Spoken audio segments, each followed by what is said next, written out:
ये आम आदमी पार्टी के वो नेता जिन्हें एक बार फिर पार्टी ने पूर्वी दिल्ली के कोंडली से उम्मीदवार बनाया है। नाम है मनोज कुमार। कांग्रेस के गढ़ में आपकी झाड़ू चलाने वाले मनोज कुमार का दावा है कि जनता इस बार उन्हें और ज्यादा वोटों से जिताएगी। पिछली बार मनोज कुमार को कोंडली से 36,863 वोट मिले थे, जबकि बीजेपी के दुष्यंत गौतम को 29,373 और कांग्रेस के 3 बार के विधायक और पूर्व डिप्टी स्पीकर अम्बरीश गौतम को सिर्फ 24,730 वोट मिले थे।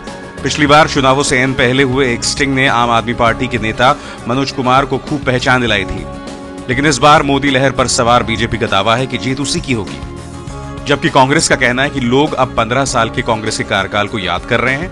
कोंडली विधानसभा की बात करें तो इस क्षेत्र में डीडीए की कॉलोनी है तो कुछ झुग्गियां भी हैं। वहीं इस क्षेत्र से गाजीपुर का डंपिंग ग्राउंड और मंडी पास है और कुछ हिस्सा विधानसभा में भी आता है। इलाके की प्रमुख समस्या पीने का पानी, सीवर, रोड और ट्रैफिक व्यवस्था है। कोंडली इलाके की घड़ोली, Ghazipur dairy colony, Indira camp, Harijan Basti जैसी कई कॉलोनियों में अब तक पाइपलाइन नहीं पहुंची है। बढ़ते अपराध से यहाँ के लोग परेशान हैं। दिल्ली से अब तक 11 नुक्कड़ बहस का आज काफिला आ पहुंचा है कोंडली विधानसभा क्षेत्र में। कोंडली विधानसभा क्षेत्र वो इलाका है जो कि कांग्रेस का गढ़ माना जाता था, लेकिन 2013 में पहली बार चुनाव लड़ रही आम आदमी पार्टी ने यहां पर कांग्रेस को हराया और जो सरकार बनी थी उसमें भी इसका अहम योगदान था। यहां पर हमारे साथ आज कोंडली विधानसभा क्षेत्र की जनता है, जिससे हम बात करेंगे कि क्या मुद्दे अहम होंगे इस विधानसभा चुनाव में और क्या वजह रही, किसको वोट देंगे, क्या कुछ है हम जानेंगे। हमारे साथ नेता भी मौजूद हैं। हमारे साथ अम्बरीश गौतम हैं जो कि कांग्रेस से हैं और डिप्टी स्पीकर रह चुके हैं।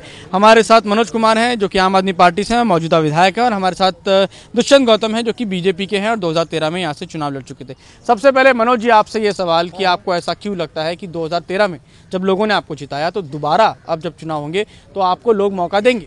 देखिए, जो हमने विकास के काम करे हैं, जो हमने जनता को काम करके दिखाए 49 दिन के अंदर, वो इतने महत्वपूर्ण है। आज तक कोई ये बता दे, कोई भी सरकार किसी भी स्टेट की, कि उतने काम उन्होंने इतने सालों में करे हों। दिल्ली में 15 साल में करे हों या सेंट्रल में किसी ने करे हों या किसी स्टेट में जितने भी मुख्यमंत्री रहे उन्होंने काम करे हों, जितने 49 दिन में हमने करे। हमने जो वादे करे वो पूरे करके दिखा। हमने यू टर्न नहीं लिया बीजेपी की तरह।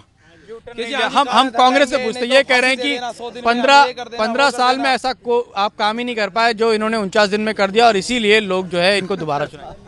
देखिए, सबसे पहले तो 15 साल का जो हमारा इतिहास है, दिल्ली वासी सब जानते हैं कि किसने काम किया है। हर एक आदमी की जबान पर है कि भाई दिल्ली में कांग्रेस ने काम किए। तो फिर हार क्यों हुई? हार हुई इसलिए कि लोगों ने, जो लोग हमारे पार्टी के, हमारे कार्यकर्ताओं को बरगलाया, दिल्ली की जनता को बरगलाया गया कि हम तुम्हारे को चांद सितारे तुम्हारे आकाश में उतार देंगे, हम बिजली फ्री देंगे, पानी फ्री देंगे। जो लोग 4 लाख आबादी जो है, वो जो लोग कॉन्ट्रैक्ट बेस पे उन्हें परमानेंट, हम बीजेपी से पूछते हैं, उन्होंने जो है जो झूठे वादे करके उन्होंने सत्ता हासिल कर ली। अब मैं संक्षिप्त में आपसे जवाब चाहता हूँ, 15 साल के अंदर अगर काम करते तो सरकार ये जनता इनको हटाती नहीं।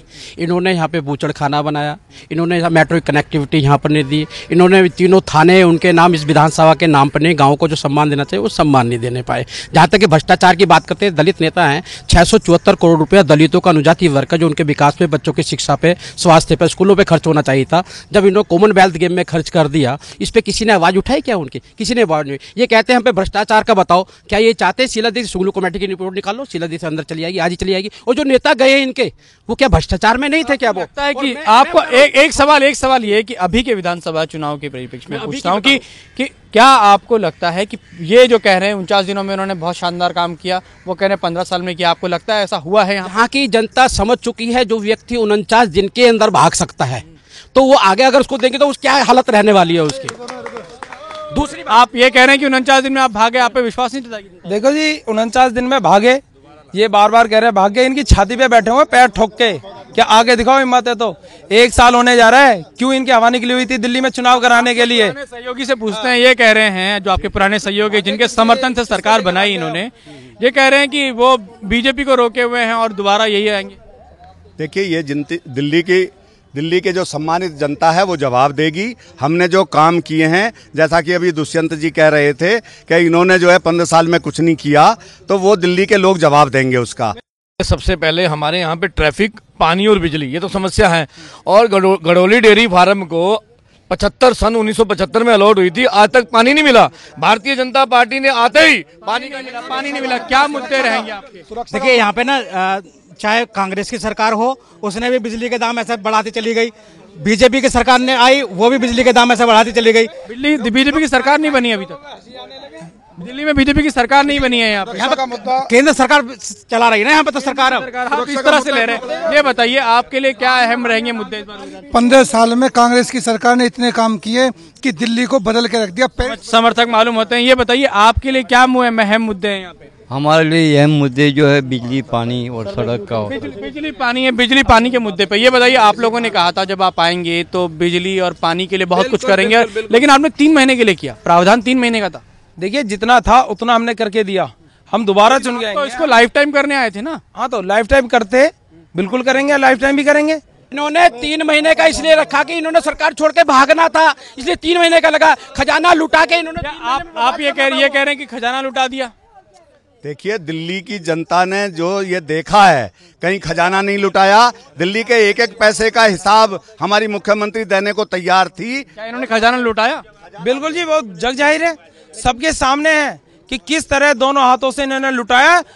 तो लुटाया, खुद लूट लिया। मैं ये बताना चाहता हूँ कि दिल्ली में दिल्ली के लोगों के लिए, जो हम बुजुर्गों के लिए, विकलांगों के लिए, विधवा बहनों के लिए पेंशन देते थे, वो 1 साल में आम आदमी ने उनकी पेंशन कटवा दी। आज लोग, बुजुर्ग लोग लाठी टेकते टेकते हमारे घर आते हैं। पेंशन आपने रुकवाई? पेंशन की इनकी बात का जवाब दे दूं, बहुत बढ़िया जवाब। और पूरी अगर देश की जनता देख रही है, कोंडली की देख रही है, लोगों के फार्म भरवा के अपने घर में इकट्ठे करे और 800 लोगों के फार्म वापस करे कि जी उल्टे आ गए।